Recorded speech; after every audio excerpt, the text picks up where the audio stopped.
संभल में जो कुछ भी हुआ उससे सवाल भी कई उठ रहे हैं।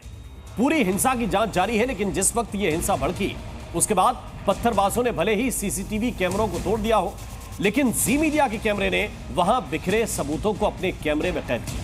देखिए हमारी स्पेशल ग्राउंड रिपोर्ट। संभल की हिंसा क्या सुनियोजित साजिश थी?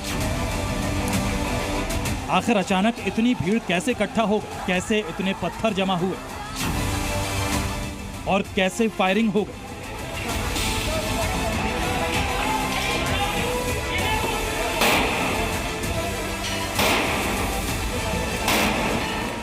ये वो सवाल हैं जो यूपी के संभल में भड़की हिंसा के बाद उठ रहे हैं। मस्जिद के आसपास देखते ही देखते बड़े पैमाने पर हिंसा शुरू हो गई। पत्थरबाजी, तोड़फोड़ और उग्र भीड़ के उत्पात ने संभल को दहशत के साए में खड़ा कर दिया।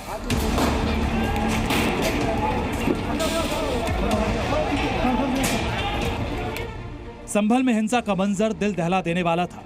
करीब 2 घंटे पत्थरबाजी के बाद गलियां मलबे से भर गई, घरों की खिड़कियां टूट गईं, कई गाड़ियां फूंक दी गईं। सड़कों पर बिखरे ये पत्थर मानो इस त्रासदी की कहानी बताने के लिए काफी थे।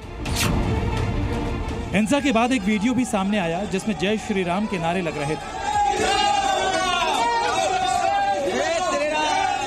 दरअसल ये नारेबाजी उस वक्त हो रही थी जब सर्वे टीम मस्जिद के अंदर दाखिल होने जा रही थी। दावा किया गया कि मुस्लिमों को भड़काने के लिए ये नारे लगाए गए।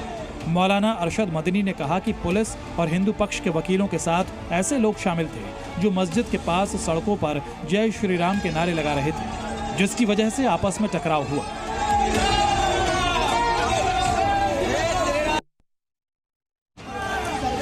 जिस वक्त संभल में नारे लग रहे थे उस वक्त हिंदू पक्ष के वकील विष्णु शंकर भी टीम के साथ साथ चल रहे थे। मस्जिद में सर्वे के दौरान क्या हुआ, खुद विष्णु शंकर की जुबानी सुनिए।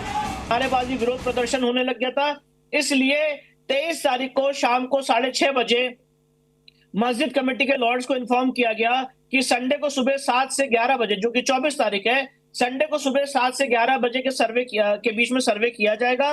सर्वे के दौरान मैं आपको बताना चाहता हूं, मस्जिद कमेटी के जो तीनों वकील हैं वो मौजूद थे। मस्जिद कमेटी की तरफ से उनके 5 जो वहां पे नुमाइंदे वो मौजूद थे और इन सारे लोगों के प्रेजेंस में सर्वे किया जा रहा था। इनफैक्ट यहां तक प्रमाण और प्रूफ है कि जब बाहर ये दंगा हो रहा था, आगजनी हो रही थी, तो मस्जिद से लाउडस्पीकर से जो वकील साहब हैं उन्होंने बाकायदा लाउडस्पीकर से ये कहा है कि आप लोग शांत हो जाइए। संभल में हिंसा के पीछे की साजिश और उसकी जड़ें अब भी सवालों के घेरे में। संभल हिंसा को लेकर एक थ्योरी ये भी है कि संभल से सटे कुदरकी में चुनाव प्रभावित करने के लिए लोग बाहर से आए थे और चुनाव में गड़बड़ी नहीं कर पाए तो संभल पहुंचकर हंगामा कर दिया। इस थ्योरी पर एक गिरफ्तार आरोपी ने क्या कहा, सुनिए। आपका सही साहब, क्या ये वजह था जो कुनरकी में चुनाव हुआ था उस टाइम के लोग भी बाहर यहाँ पे आए थे? ऐसा कोई आया यहाँ पे? बाहर के लोग थे?